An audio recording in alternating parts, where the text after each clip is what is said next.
हम आत्महत्या का विचार नहीं कर रहे हैं। मुझे भी अपना जीवन प्यारा है, लेकिन आप तो मनुष्य होकर के मनुष्य में भी इतना पढ़े लिखे होने के उपरांत भी आप आत्महत्या का विचार आपने कैसे कर लिया? और आपने देखा सुना होगा, कोई जनरल नॉलेज में कोई व्यक्ति बोल दे कि फलाना प्राणी आत्महत्या कर लेता, वो दीगर अलग बात है, पर कोई प्राणी आत्महत्या नहीं करता मनुष्य को छोड़ करके। करता है? गधा, घोड़ा, हाथी, सियार, बंदर, हमको कोई आत्महत्या करता नहीं करता है।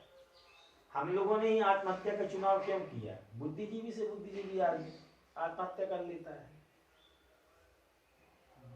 ऐसा क्यों चल रहा है? जिनको हम बहुत अपना आदर्श के रूप में मानते, वो लोग भी आत्महत्या कर रहे हैं। करीब करीब मैंने एक दिन आंकड़ा निकाला था और लिस्ट बनाई थी, पूरे विश्व में प्रतिष्ठित आदमी करीब करीब 70% लोगों ने आत्महत्या की है। कितने लोगों ने? जो बहुत प्रसिद्ध थे, हिटलर से लेकर के मुसोलिनी से लेकर के जो भी थे, वो सारे लोग आत्महत्या में ही मरे हैं, या तो इस प्रकार दुर्गति से ही मरे हुए हैं। उनकी मृत्यु मैंने अनुभव किया है कि जो बहुत ज्यादा तानाशाह होते हैं और बहुत ज्यादा अत्याचार करते हैं, पूरी एक लिस्ट बना लीजिए आप, 50-70 हजार लोगों की लिस्ट बना के दे दूंगा। उन सब लोगों ने या तो आत्महत्या की है या दुर्दशा में उनको मृत्यु की प्राप्ति हुई है। चाहे लीबिया का शासक कर्नल गद्दाफी हो, चाहे सद्दाम हुसैन हो, देखो, चाहे हिटलर हो, चाहे मुसोलिनी हो। मुसोलिनी का 4 देशों का राज्य था। जब मरता है तो उसके लिए लोग लाश के लिए टांग देते हैं चौराहे पर। 60 लाख लोगों का हत्यारा हिटलर जब मरता है तो आत्महत्या करके मरता है, स्वयं अपनी गोली से मर जाता है। नेपोलियन बोनापार्ट को देख लीजिए, मतलब कि चाहे वो आप जियाउल हक को देख लो पाकिस्तान में, या 5-5 लोगों को, या बेनजीर भुट्टो के पिताजी को देख लो, जियाउल हक को देख लो, वो हेलीकॉप्टर से मरता है, कोई किसी से मरता है। मतलब कि बड़े लोगों के लिए अधिकांश 70% मतलब कि जीवन में ऐसा दुख झेल करके ही मरना है उनके लिए। उन्होंने बहुत प्रसिद्धि पाली है, प्रसिद्धि के कई दोष भी हैं, लेकिन जिसके लिए जो जिसको मृत्यु कहते हैं वास्तविक अर्थों में, इसको जीना कहते हैं। हमारे यहाँ एक रघुवंश महाकाव्य में एक श्लोक आया हुआ है, और संस्कृत छात्रों के लिए पढ़ाया जाता है यूनिवर्सिटियों में। शैशवे अभ्यस्त विद्या नाम वार्धक्य मुनिवृत्ति नाम योग नान्ते तनुतेजा। हम लोगों के लिए एक आदर्श प्रस्तुत करता है कि मरने की प्रक्रिया क्या है। तो बोलते हैं कि शैशव अवस्था में, बाल्यावस्था में अपने बचपना में विद्या का अध्ययन करे, तो धनोपार्जन करे, वित्त का उपार्जन करे।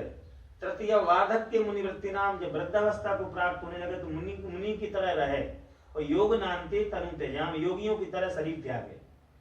बहुत बड़ा उपदेश है ये, लेकिन वो सबके बस की बात नहीं है। भूप राज तज होए विरागी, भूप राजा नृपेंद्र, जो अग्निपति राजा, भूपाल लोग, राजा लोग जो समझदार थे, रघुवंश की परंपरा को मानने वाले थे, ज्ञानी गुरु महात्मा महापुरुषों से जुड़े रहते थे, सेवा करते थे, उनके लिए हत्या चाहे राजा रघु रहे हो, चाहे भगवान महाराज मनु रहे हो, उन्होंने क्या किया अंतिम में? अपने बरबस राज सुतई तब दीना, नारी समित गवन बन कीना। अपने पुत्र उत्तानपाद के लिए, प्रियव्रत के लिए राज्य देकर के नैमिषारण्य आ जाते हैं और तपस्या करने लगते हैं। क्यों ऐसा करते हैं? कि राजा लोग भी, आज आप समाज में कितना बड़ा रूपांतरण हुआ है, मेहताब भाई अनुभव करना इस चीज, कितना बड़ा बदलाव हुआ है। इनका भाई मेरे साथ में साधु हो गया था, छोटा बालक, मास्टर साहब का, हमने उनको वापस कर दिया कि आप चले जाइए। तो लोग आश्चर्य से पूछते तुम साधु क्यों हो गए? तो साधु होना अपराध हो गया, साधु जीवन जीना। मतलब उन लोगों के लिए भौतिक आदि व्यवस्थाओं में कितनी तल्लीनता, कितना महान समझते हैं वो लोग। हम आप क्रम क्रम से बता रहे हैं, जिनको हम बड़े पूज्य आदर की दृष्टि से देखते हैं, जिनको बड़े महात्मा की दृष्टि से देखते हैं, वो लोग भी बोल रहे तुम क्यों होगा, तुम्हारे पास तो संसार की सभी वस्तुएं उपलब्ध थी, तो नौकरी कर रहे थे, मतलब वो साधु के लिए बहुत ज्यादा महत्व नहीं देने को तैयार नहीं है, तभी तो उसकी प्रशंसा कर रहे हैं, इसकी निंदा कर रहे हैं। निंदा डायरेक्ट नहीं हो रही, इनडायरेक्ट में निंदा ही हो रही है जी। डायरेक्ट इनडायरेक्ट मतलब कि वो वास्तव को वो जो है आपके पक्ष में नहीं है। वो कह रहा है व्यक्ति कि आपको 50-70 हजार रुपये वेतन मिल रही थी आपके पिताजी के लिए, आप मास्टर, आपका भाई पटवारी है, आपकी बहन वो रेलवे स्टेशन मास्टर, फिर आप साधु क्यों बन गया? मतलब उनके लिए साधु जीवन में लग रहा है कि भिखारी लोग ही इसमें आते हैं, क्योंकि आज का समाज ऐसा हो गया है कि वो भिखारी लोगों की संख्या ही साधु समाज में आ रही है। जब वो देख लेते हैं कि इनसे किया धरा नहीं गया, साधु बन गए।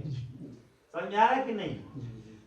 उसमें अशिक्षित लोगों की संख्या देखे, अशिक्षा, उसमें कोई वैज्ञानिक नहीं आ रहा है। तो महर्षि योगी गन फैक्ट्री में या साइंटिस्ट थे, इसके बाद वो संन्यास्त जीवन को अपना लिया उन्होंने।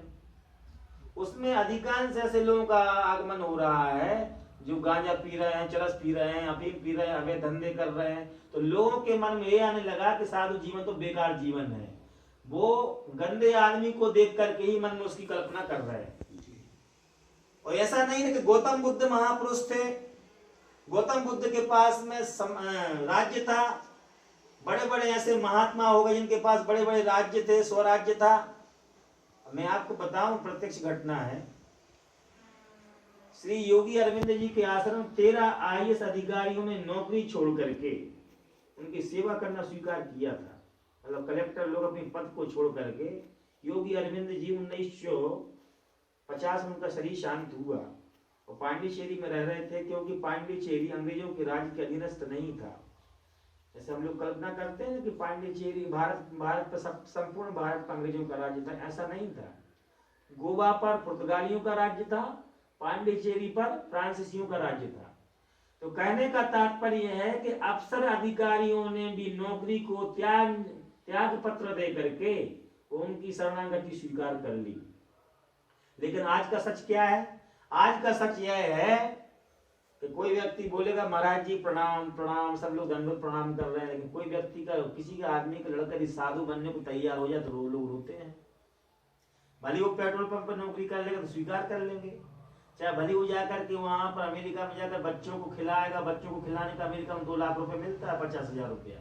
सबके यहाँ 1 घंटा उसके यहाँ पर लोली गा करके सुनाए, उसके यहाँ रोटी बना देंगे तो 1.5 लाख रुपए मिलता है। लेकिन उसमें कहेंगे हमारा लड़का अमेरिका में है, लंदन में, भले वहां पर वो कुछ भी कर रहा हो, लेकिन साधु बनना स्वीकार नहीं है। अंतिम सत्य है ये। हम सत्य को, सत्यवादी आदमी को तो स्वीकार करते हैं कि फलाना आदमी सत्यवादी है, लेकिन स्वयं सत्यवादी होने के लिए तैयार नहीं होते हैं। चोर आदमी के लिए भी अच्छा आदमी चाहिए, बदमाश आदमी के लिए भी अच्छा आदमी चाहिए, क्योंकि वो सोएगा तो कहीं हत्या ना कर दे बदमाश की। तो अच्छा आदमी सभी को चाहिए, बदमाश को भी अच्छा आदमी चाहिए। अरे वो सोएगा और पता चला उसने हत्या कर दी, तो उससे भी खराब आदमी मिला तो और मान लेकर चला गया। इसलिए बुरा आदमी भी चाहता है कि मुझे भी अच्छे आदमी की आवश्यकता है। बुरा आदमी भी चाहता है, अच्छाई की सब जगह पूछ है ना, कौन के लिए पूछ नहीं है। अच्छे आदमी की सब, भले हम अच्छा करना पसंद ना करें, लेकिन मुझे भी अच्छे आदमी की पूछ है। चाहे भले ही व्यक्ति व्यभिचारी हो, लेकिन वो सदाचारी व्यक्ति की पूछना चाहेगा, घर पर रखेगा तो सदाचारी है कि नहीं, भले वो स्वयं व्यभिचारी हो। क्यों? उसको भय है कहीं हमारे यहाँ नुकसान न करना शुरू कर दे आदमी। तो कहने का मतलब है जो महापुरुष लोग आचरण करते हैं, अब वहां पर श्रृंगाल क्या उपदेश दे रहा है ब्राह्मण के लिए? ब्राह्मण के लिए उपदेश देता है, तो देखो हमारे अंग अंग सड़ गए हैं, अंग प्रत्यंग मेरे सड़ रहे हैं, दुर्गंधी आ रही है इनसे, लेकिन फ्री में आत्महत्या करने को तैयार नहीं। और आप ब्राह्मण होकर के आत्महत्या कर रहे हैं, पूजा पाठ को करने वाले आदमी होकर भी आत्महत्या करने को तैयार है। चलिए आप महात्मा नहीं, लेकिन एक ब्राह्मण का मतलब जो पूजा पाठ करता है, जिसने शुरुआत कर दी, धर्म कर्म कराता है, आपके यज्ञोपवीत यज्ञ आचरण में सहयोग देता है, लौकिक कर्म कांडों में आपके लिए विधि विधान बताता है, फिर भी आपको इसका ज्ञान नहीं हो पाया, आत्महत्या करने क्यों आए हैं? सियार समझाता है आपके पास तो मकान भी है, शीत निवारण रजाई गद्दा पल्ली भी है, मेरे पास तो कुछ व्यवस्था नहीं है। मैं तो जो है रात में चिल्लिया चिल्लिया करके रात गुजारता हूँ, और आपके पास सब है, आगे भी तप लोगे आप तो जला करके।